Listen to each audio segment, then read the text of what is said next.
Ivan Korčok povedal v relácii Na telo televízie Markíza 23. januára tohto roku presne toto.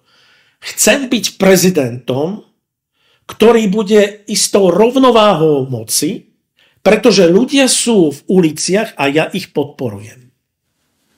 A prosím vás pekne, to je čo? Poprvé, to, čo hovorí Ivan Korčok, nie je rovnováha, ale protiváha vládnej moci. A protiváhou vládnej moci má byť opozícia, nie prezident. Ten človek netuší, čo je náplňou tejto funkcie.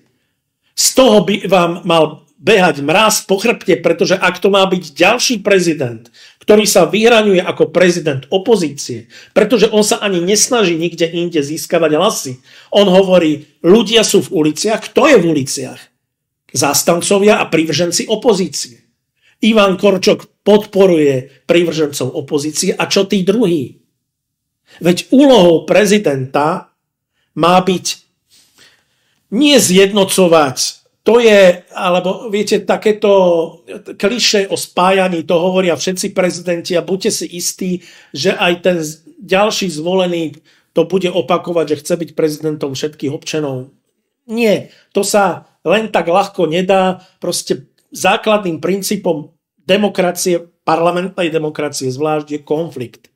Čiže tu budú vždy nejaké protichodné záujmy. Ale úloha prezidenta je v tom, aby sa pokúsil zmieriť nepriateľov. Nie samoučelne, samozrejme, ale aby obrusoval hrany, aby jednoducho z toho boja vzišlo niečo, čo je produktívne. To, čo mi najviac vadí na súčasných politických prekáračkách, je to, že tu neexistujú rovnaké spoločenské a ústavné hodnoty, ktoré by mal chrániť každý štát.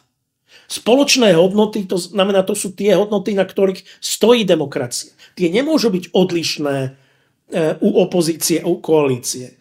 Predsa ak sú nejaké základné princípy, tak musia platiť pre všetkých. A môžete kritizovať, či tie princípy niekto dodržiava alebo porušuje, ale nemôžete si vytvárať vlastné princípy.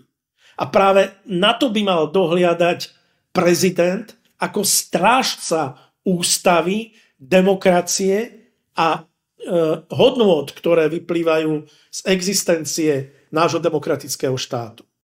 Ďakujeme za sledovanosť, odber a like. Pracujeme na ďalších videách Vaša politická scéna.